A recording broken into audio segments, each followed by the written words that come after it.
making this introduction by saying something really important. Negative campaigning is mean and small. And this guy, Chris Hurst, and this guy, Tim Kaine, are examples of how you get to elected office, make policy, and do the work of the people without ever being mean or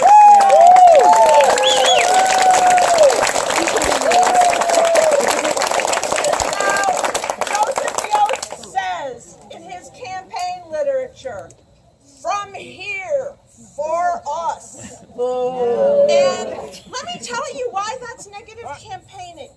That is dog whistle politics at its worst. If you can hear that, you should tune into a different station. Because that is not the way we campaign in the New River Valley. And I've known Chris for quite a while now and worked really closely with him on this campaign. Tim, I've known you for an even longer time and worked closely with you on every campaign. All the campaigns. And when I first started campaigning for Tim Kaine, what I said was, if everybody in Virginia could just meet him, they'd vote for him. And you know what else? If everyone in the New River Valley could meet Chris Hurst, they would vote for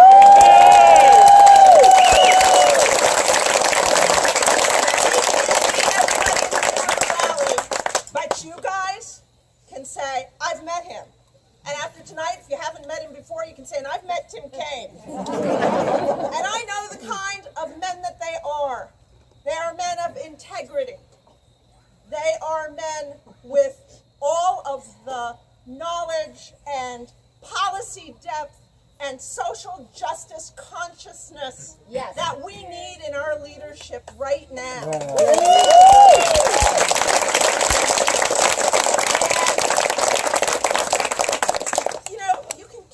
Tim Kaine and you can count on Chris Hurst to say what they mean and mean what they say.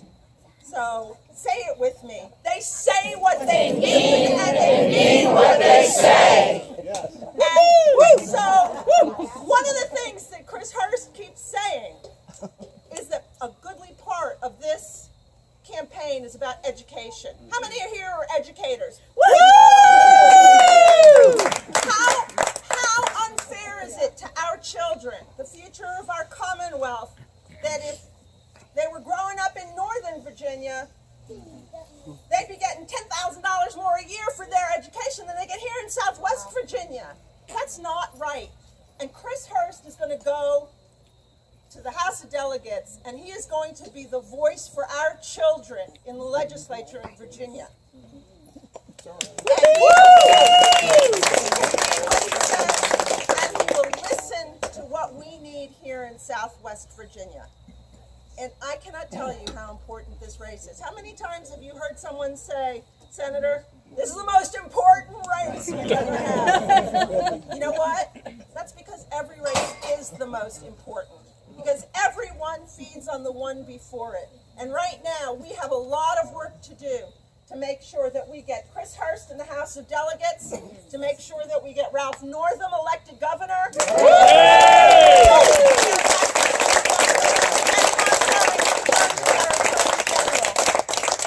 I know that Chris Hurst is going to be a partner for them, is going to be an asset for the New River Valley, and a delegate that we will be proud of for many years to come. Join me in welcoming Chris Hurst. Are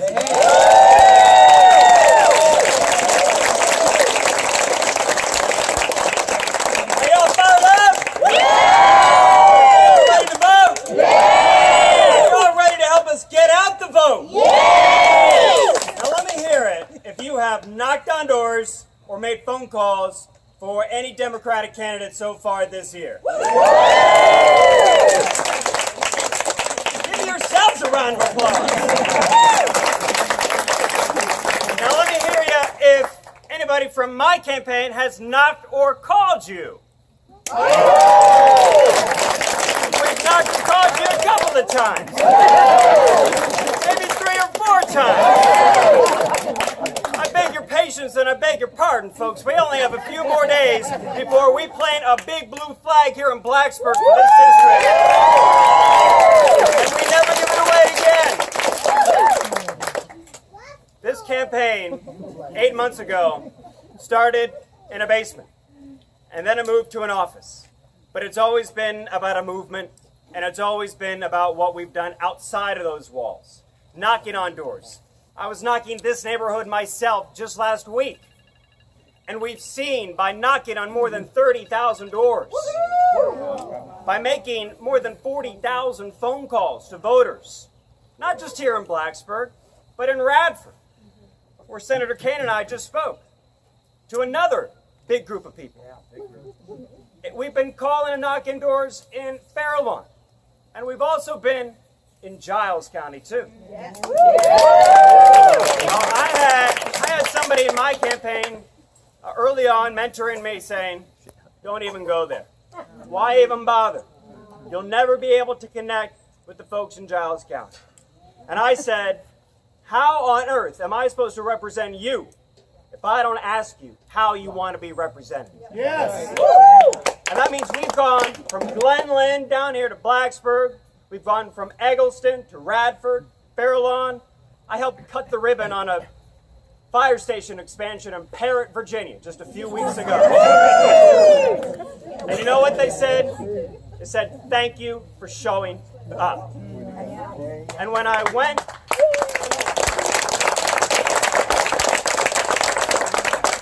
up to Rich Creek, how many of y'all have been to Rich Creek before? No, not driving through it. How many of y'all have been to Rich Creek? We, for 2.5 hours, gave out candy to trick-or-treaters in Rich Creek. And the only reason I demanded that we do that in the campaign is because the police chief up there in Rich Creek has endorsed my campaign. He's a one-man police department. He's a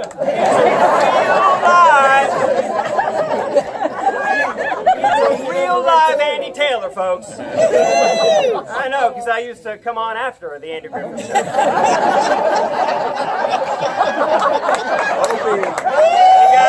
You got a 30-year-old Opie here talking to me. But here's why the chief has endorsed me.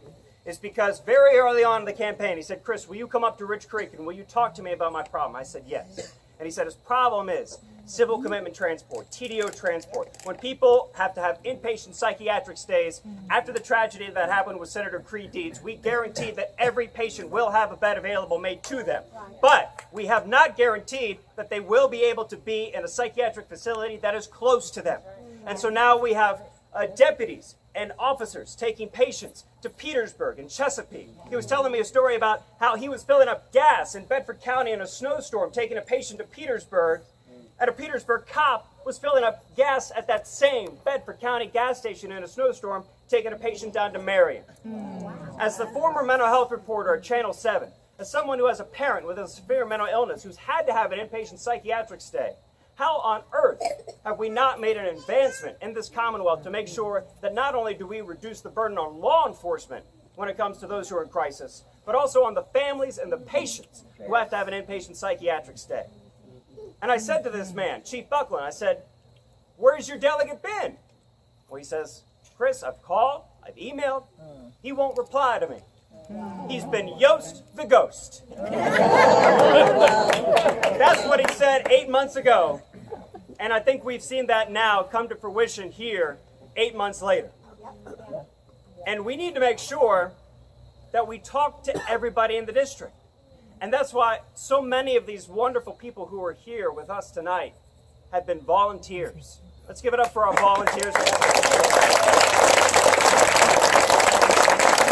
have been recruited incessantly by our field organizers, Matt and Britt and Connor and Elizabeth.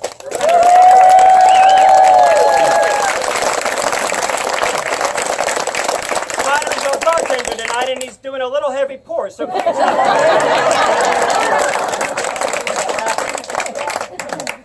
But when we talk to people in all corners of the district, one of the things that comes up is gun legislation. And we have not talked about it much in this campaign. Even though we had indications that if we ran on a gun safety platform, it would be the single most winning issue for us in this district. But we decided not to do that because we never wanted this campaign to be about guns and about what happened to me and Allison's parents who are with us tonight. But when I talked to Chief Buckland and I talked to other people in Giles County who are concerned that I'm going to be a gun grabber, that I'm going to try and take away the Second Amendment, they all begin to come over to our side when they realize how much we have in common. And Senator Kaine knows this, that it is only the gun lobby that wants to divide us. I talk to people who are undecided just this past week on the phone and at the doors who say, Chris, I'd vote for you, but it's the whole guns thing. And I said, well, you tell me this. You don't think people should have weapons of war to go shoot 60 people and leave them dead in Las Vegas and leave 600 more wounded, do you? And they say, well, of course not. We don't think that people who are at risk for suicide should have access to dangerous tools to complete that act, do you? And they're like, of course not. And they're like, shouldn't we enforce laws on the books that make sure that parents are accountable when children have access to firearms that are loaded and tragedies occur where they kill themselves or their best friend, right? And they say, of course. And I said, then we have so much more in common than we do that separates us apart. And that's how we've been earning votes across this campaign. That has us building the momentum right now. And I'll tell you who said to follow the momentum to me just a couple of weeks ago. It was our current Lieutenant Governor, soon-to-be Governor, Ralph Northam. People ask me all the time, they say, Chris, how are the polls looking? Polls are looking good, folks, okay? All right, but hold on. Ralph Northam told me just a few weeks ago, he said, when he was first running for state senator, the last poll he saw showed him down 10 points, and he won by 7. And he said he knew that that poll didn't show what was actually going on in his district over on the Eastern Shore. Because he said, follow the momentum. See the campaign that is building the wave of energy and enthusiasm. And I see a lot of enthusiastic people here with us tonight. I see that people wave starting to form. And where I get my energy from here now in this final 4, 3, 2, 1 day left before the election is in all of you. That's where I get my energy. And you will all sustain me, not only through the election, but after November 7th when we win this seat. Yeah.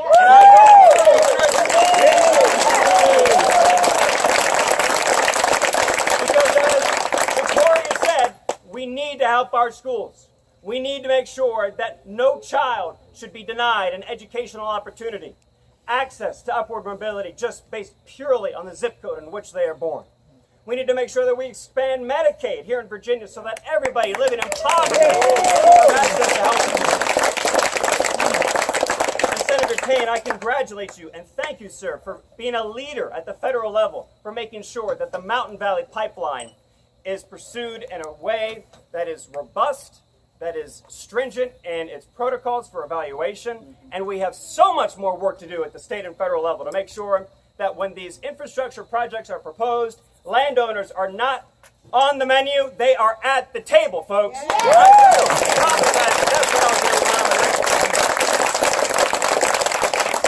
So enough about me. Let me talk about this fella here, who has been in coal fields earlier today, now coming up and helping to advocate for the delegates and the top of the ticket all across Virginia. After Allison was killed, Andy and Barbara and I went and we met with Senator Kaine. And I left that meeting feeling that I had been so jaded as a reporter. I'd been so cynical as a reporter. And after Allison was killed, I had been wondering, why on earth are any of us here? What's the point? And when I left that meeting with Senator Kaine, I said, this is one of the good ones. This is a public servant we can all believe in. This is a righteous bastard for good.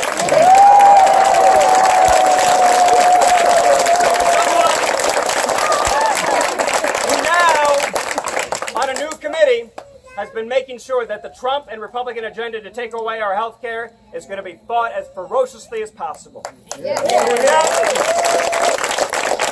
continue to clap and give it up for you.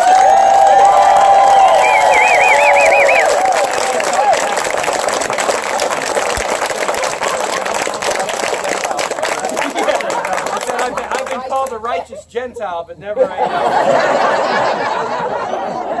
This is really, really fun. And hey, how about a round of applause for our host? Very,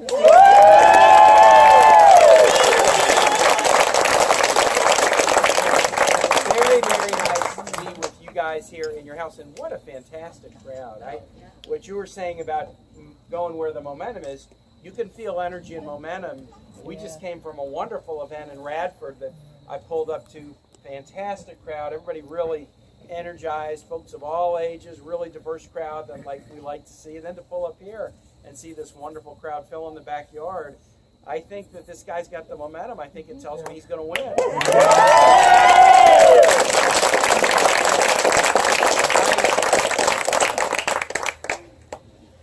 Chris has taken a deep personal tragedy in his own life, affected the Parkers. He's taken his own formidable skills and talents. He's put those things together and said, I want to serve other people.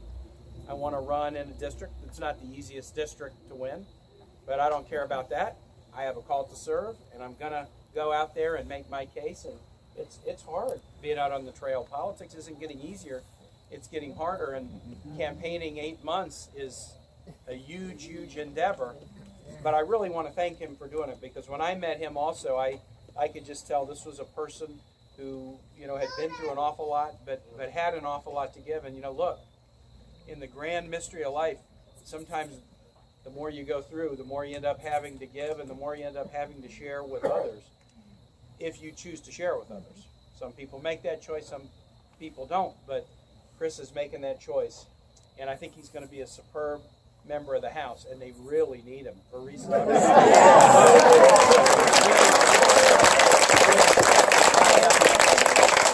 been on the road the last 3 weekends campaigning with the ticket and also with delegate camps. I think I did 15 events 2 weekends ago, 10 last weekend. This is like event 6 of 7 today, starting in Bristol and going through Wise and Russell and Radford and here, and one more here, and then tomorrow I do the same thing. Covington, Lexington, Harrisonburg, Winchester.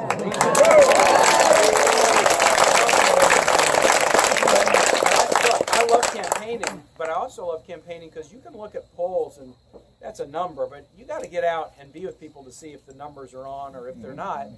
This is going to be a close race statewide on Tuesday. I like where we are. I think we have a steady, small, solid, but not spectacular lead, and that means in the last 4 days, all these races are going to be won or lost. And I really wanted to come in and be here with Chris and just say how much I appreciate him and what he's doing. I'll tell you, we need him for a lot of reasons in the House of Delegates, and I'm just going to mention one that he mentioned. I was newly added to the Health, Education, Labor, Pension Committee. That was my consolation prize for being on a ticket and coming up short. I've always had great committees, Armed Services, Foreign Relations, Budget, they're great. But the committee I always wanted to be on was the Health and Education and Labor Committee, because what did I know? I'd been a mayor and governor, that's what I knew. But I couldn't get on that committee for 4 years. When I got back in November, Chuck Schumer said to me, you were an obscure senator known by Virginians and nobody else. Now a lot of people know you. We're going to need you to save the Affordable Care Act. And from the 3rd of January, the first day I got on the committee, until now, we have been waging a pitched battle to stop the president and the Republican majorities from taking health insurance away from between 15 and 32 million people, depending on which horrible version they put on the table for a vote. And it's sort of amazing that we have to fight to keep them from hurting that many people. 32 million people, that's the worst version of their bill. 32 million people losing health care is the equivalent of the entire combined population of 18 states. They wanted to take health insurance away from that many people. And so I don't have a hard time waking up every morning wondering what my motivation is. I'm just motivated to protect people and to protect our country. I sometimes feel like the Senate is the emergency brake on a train that is threatening to go off the rails after 230 years. So that's what I've been doing. Well, apropos of that, here you have a Chris Hurst who's running for the House of Delegates in a state where the taxpayers have for years been paying taxes every day to provide Medicaid that could be given like that if the legislature votes for it to 450,000 working Virginians. The people who are entitled to the Medicaid expansion are working people. They make too much to qualify for a Medicaid-based program. They're working, but they don't make enough to be able to afford insurance, and that's who the Medicaid program was designed to serve. More than 30 states, more than 30, have embraced the Medicaid expansion, including many states with Republican governors, with Republican legislatures. I don't know why Virginia wants to be on the caboose on this train of treating people humanely when it comes to their health care. What are we waiting for? Do we want to be 40th? Do we want to be 48th? Do we want to be 50th? I guess Chris Yost would be happy. I guess Joe Yost, the ghost, would It's be all right. happy. Most people in the district don't know his name either.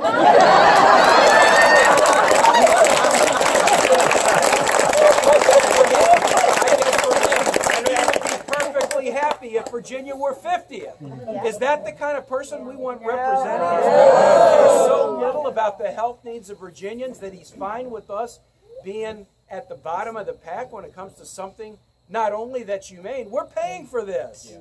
This makes no sense from a moral standpoint, from a healthcare standpoint, from a humanitarian standpoint. It makes no sense from a fiscal standpoint. And so we have to have somebody who will go to the office, who will move aside those who have stood in the way of people with healthcare needs. What's more important than your health?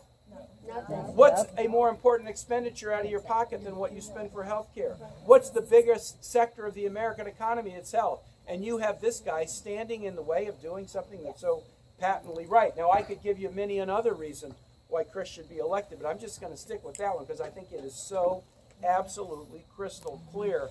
We got to have do somethings, not do nothings, in the House of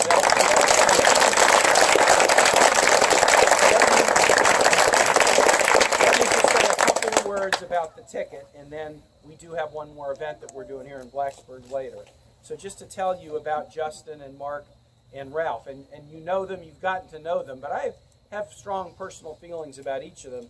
I've known Justin for about 5 years. If you've heard Justin tell his story, you know he had a traumatic experience that's a fairly common one. It's not that uncommon. You're a youngster and your mom and dad come and tell you, we're splitting up. And that rocked his world, he and his brother. And they had to move back from Pittsburgh, where they were together, to Washington and live with his mom and his mom's parents. And he said, growing up, we didn't have a lot, but I had a loving mother and I had dedicated grandparents. That's a story that we know well. And I had the supportive neighbors and people we went to church with. But Justin always says, I didn't just have that. I also had good public policies like Pell Grants and student loans and things like that, because he couldn't have gotten the education he did at Duke and then on to law school if he didn't have not just supportive people, but also good public policies bearing him up. Good public policies are important. He's had opportunities, and he's taken those opportunities to use them for others. Being a U.S. attorney, having a law practice that helps others, he'll be a fine lieutenant governor. And I'll tell you this, I did the job. I did the job of lieutenant governor presiding over a Republican Senate for a Democratic governor, Mark Warner, and I could help Mark Warner when he wanted to get his agenda done as the presider in the Senate. In fact, I helped him a lot. One day I cast a procedural vote to help Mark do something, and I got sued by Ken Cuccinelli. But I was helping Mark. Then I got to be governor, and I didn't have a Democratic lieutenant governor. I had a Republican lieutenant governor, Bill Bullock. Now, we got along fine, but he definitely wasn't helping me get my agenda through. It was much harder for me with a Republican presider than it would have been had I had a Democratic presider. So we got to get Justin in there because we need to have a Democratic presider in the state Senate. Mark Herring. I met Mark when he was a young law student. I used to teach legal ethics at the University of Richmond in 1989. I'm 31 years old, civil rights lawyer, but teaching legal ethics in the spring semester, and I had this young student, Mark Herring, in my office. I am so proud of him. In 2001, I'm running for lieutenant governor. I go to Leesburg. Mark Herring's now on the Board of Supervisors. I get elected. There is a special election 3 weeks after my election as governor. In Loudon, we get Mark to run, and Mark wins. We pounded the pavement for Mark in January of 2006, and he wins. And then we're out on the trail with him to get him to be Attorney General. Mark has turned the Attorney General's office into a place that fights for justice. That's what an Attorney General's office should be. In Virginia, it had always been sort of the top cop office, and that's really important. And Mark's done a good job at that. Virginia is one of the 10 safest states in the country in terms of our crime stats. But it's more than just the top cop. What about fighting to protect consumers? What about fighting to help veterans who are getting ripped off? What about fighting for equality? That wasn't what the previous Attorney General was doing, but that's what Mark Herring has done. It's an office that fights for justice. The great Attorney Generals that we know of, the Bobby Kennedys, the Eric Holders, they fought for justice. We don't have an Attorney General in Washington right now who is making that office a fight for justice office. We do have it in Richmond, and when you have one, let's keep them.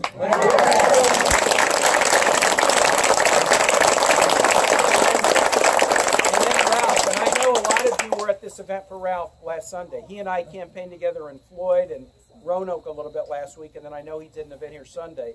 Ralph is exactly the right person for this time because of what he has done and what he knows, but more importantly because of who he is. What he's done.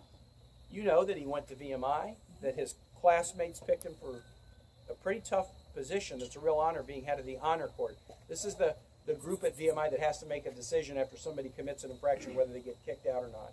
I didn't go to VMI, but I know a lot of people who did. And what they say about the person that the students pick to head the honor court, they're not picking the most popular person. They're not picking the person with the highest GPA. They're not picking big man on campus. They're not picking the best athlete.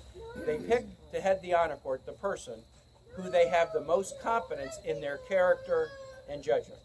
And so at age 22, that's what people saw in Ralph Northam in Lexington. And then he serves his country in the military, taking care of people wounded on the battlefield in the first Gulf War as an Army physician. Now, Virginia is the most military state in the country in terms of the number of active, Guard, Reserve, DOD civilian, military family, DOD contractors like the shipbuilders and Hampton Roads. We are the most connected state to the military in the country. Ralph Northam knows the sacrifices of service.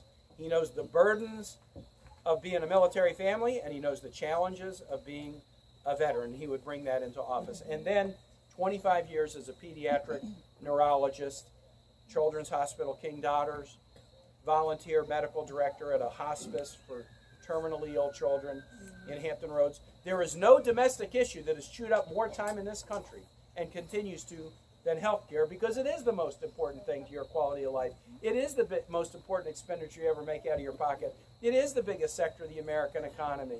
And Ralph knows that. And so in the most military state, at a time when health care is so important, why not put in a guy who knows these issues backwards and forwards? But it's not just about what he knows or what he's done. It's really about who he is. I don't think Ralph Northam ever was thinking about running for office. I was governor in 2007. I wanted to win the state senate back from Republican to Democratic. We had a seat in Norfolk that we should have been able to win, and we never could. And we were thinking about who could win that seat. And we heard about Ralph Northam, and I went down and convinced he and Pam, along with others, to run. And he ran, and he won, and we did take back the Senate. And 2 months later, he was in my office, and I had watched him. And I said, Ralph, I've decided I think you should be governor one day. I have no idea whether I have no idea whether you are interested in it or whether Pam would be interested in it. But I've decided, based on who you are, that that's something that you should do. And I had a funny thing. In my last year as governor, I had tried to ban smoking in restaurants and bars twice and failed. And I'm stubborn, and I wanted to go for a third time. And I had all these Democratic committee chairs and people who'd been in the Senate for 25 years that I could have asked to carry the bill. But I said, I'm going to hand it to this freshman, this guy who's been in here less than a year, because he's a doctor. And I got 2 Republican houses. How am I going to get this through 2 Republican houses when I failed twice before? I'm going to give it to a doctor and let him help me make the case, and we got it passed. Ralph Northam is effective. He's good at what he does. We're going to get Medicaid expansion over the line with good people like Chris helping out. I think having a doctor make the case about how foolish it is to not do it is what's going to get it over the line for us. But the last thing I'll say is this. Ralph has had a tough job. I have a brother who is a pediatric cardiologist at a children's hospital in Kansas City. My brother Steve was the funny one in my family. There's 3 boys. He was the comic, the voice mimic, the cartoonist, the wiseacre who was always getting caught. 3 decades of being a pediatric cardiologist, he's not so funny anymore. When you're dealing with parents and they are worried about the most precious thing in their life, my baby is 2 days old, what's wrong with my baby? You know, he's still got a twinkle in his eye. He works with kids every day, but he's a kind of a different person than he was when the boys were growing up in the Kaine household. And I know what Ralph's life has been like because I've met so many of his patients, and I met the parents of his patients. And they've told me about Ralph. And Ralph's had to deal with people in extremis and tough situations, and he's had to give them bad news. And he's had to do it times without sugarcoating the news, but also to offer them some hope. And he's had to deal with terminally ill kids at a hospice and deal with their families. And that's not an easy job. It's not an easy job. It takes a compassionate listener. It takes somebody who can explain options and communicate. It takes somebody who can be decisive, because sometimes decisions have to be made, this procedure or that, and what are the consequences, and the time is of the essence, and we can't wait around. So if you think about who you might want as a governor, somebody who's a compassionate listener, somebody who cares for people, somebody who can deliver some challenging news but do it with a sense of optimism and hope. And here's what the options are. Somebody who's decisive. I am describing the traits of somebody that you would want to have, as your governor. I'll tell you something. When I ran for governor in 2005, I put a lot of stuff on bumper stickers. I talked about a lot of issues. I didn't know in 2007 I would be facing the worst shooting in the history of the United States. I didn't know in 2007 and 8 and 9 that I would be facing the worst economy in 75 years. I can see a lot of good ahead in Virginia, a lot more good than bad, but let's be honest. In any governor's term, there's going to be disasters and challenges and things that don't go wrong and people that need comforting. And while you want to have a governor who's really good on the good days, what you need is a governor who's really good on the tough days. And I think in this country right now, and in this Commonwealth right now, we could use a little bit of healing, so why not elect a healer, right? Why not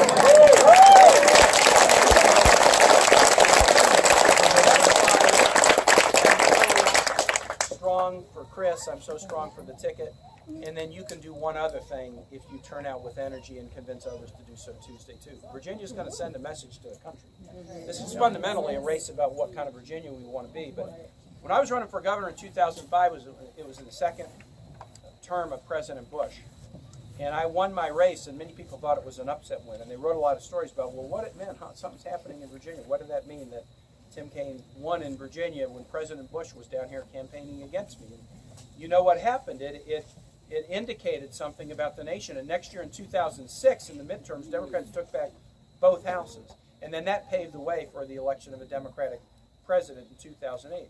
Virginia showed a sign about where the nation was going, and then created some momentum and some energy and some hope about what would happen in the midterms and then what would happen in the next presidential year. I think this president just about every day really threatens values that we care deeply about and people that we care deeply about. And I want Virginia to send a message that says we know what's right and we know what's wrong. We know the direction we ought to go in and the direction we ought to turn away from. And if we say that clearly with the election results next Tuesday, people around the country will take notice. And they'll get a little more excited. And just like Chris or Alicia Callum, the candidate I was running with earlier, these young, energetic candidates are jumping into the races for the first time. You'll start to see this all over the United States in 2018. You'll start to see crowds like this in backyards all over the United States in 2018. And we can produce a result in the midterm. And I got to admit, I'm selfish about it because I'm up next year. we can produce some results in the midterm that will put us back on the right track. And we got to get back on the right track. So, not to put too much pressure on you, but this race means a lot. It means a lot to all Virginians, but it's not just meaning something to 8.5 million people. It means something to millions and millions and millions of people if we get this right. So, let's go do our best work. Let's go do our